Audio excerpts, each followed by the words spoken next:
Avec Michel Serran, en plein sur le concours de la meilleure tropézienne. Est-ce que c'est un gâteau que tu aimes? En tout cas, c'est vraiment la pâtisserie emblématique de cette belle bourgade connue du monde entier. Et oui, j'aime bien la tropézienne. Je pense que tous, à un moment, on a fait une tropézienne dans nos maisons. On a essayé de faire une tropézienne. C'est un dessert généreux, gourmand, savoureux, qui paraît simple et qui ne l'est pas.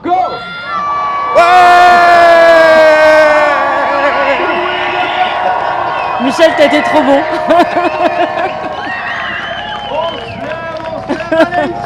Oh Michel, t'as été trop bon. Voilà.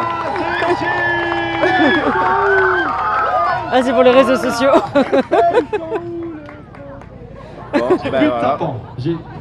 Bon, bravo. Tu vas essayer de faire une aussi bonne réponse que ça? Attends juste. Attends, il va faire créer une nouveau. On va juste voir à droite, c'était Tu vois? comment?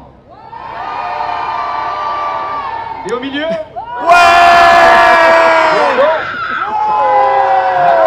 Tu as pu visiter un petit peu les allées, rencontrer des producteurs. Qu'est-ce que cet événement t'évoque?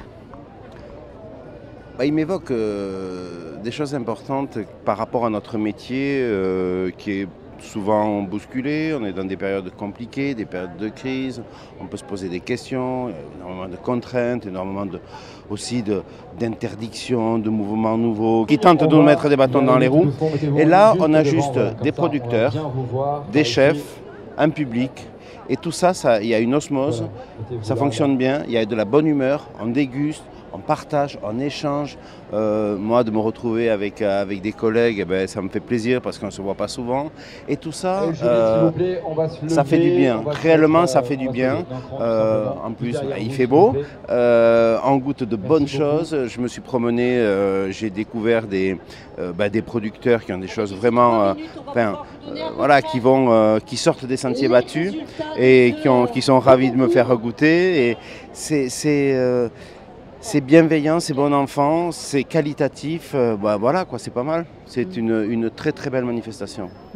On les met en lumière, mais nous, en tant que chefs, de toute façon, nous sommes des ambassadeurs de ces gens-là, qui font la richesse de notre patrimoine agricole et culinaire.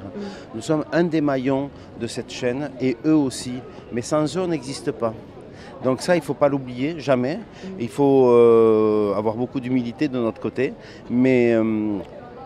sans nous, ils existeraient peut-être moins bien aussi. Donc, on partage tout ça, on partage cette reconnaissance, on partage le travail, le fruit de notre travail, cette dimension, cette envie de faire plaisir, d'apporter du bonheur. On le fait ensemble et ça, c'est bien. Tu as souvent prononcé ensemble. Qu'est-ce que c'est un bon duo chef-producteur? C'est beaucoup de choses, c'est un peu tout ça à la fois. C'est-à-dire que d'abord, il y a un produit qui existe, auquel on va adhérer ou pas. Et si on adhère et que l'on donne l'accord et qu'on accepte de travailler ce produit, en échange, on va vouloir de l'honnêteté, de la rigueur, de l'excellence pour nous-mêmes pouvoir l'appliquer. Donc il faut qu'il y ait une constance. La chose que je déteste chez des fournisseurs qui en ont fait les frais, c'est la trahison. À un moment, le produit ne correspond pas du tout à ce que j'avais pu goûter. Donc une fois, je dis attention, c'est pas, mais la deuxième fois, c'est terminé. Donc il faut qu'on aille dans le même sens, avec la même envie d'aller le plus loin possible dans le parfait, essayer en tout cas de faire le meilleur possible. Et de leur côté et de mon côté. Moi, je me dois de mettre en avant leurs produits et de le sublimer. Et eux, ils me doivent cette régularité, cette constance, ce travail, ce labeur, parce que ça se fait pas tout seul, ni d'un côté ni de l'autre. C'est beaucoup de travail.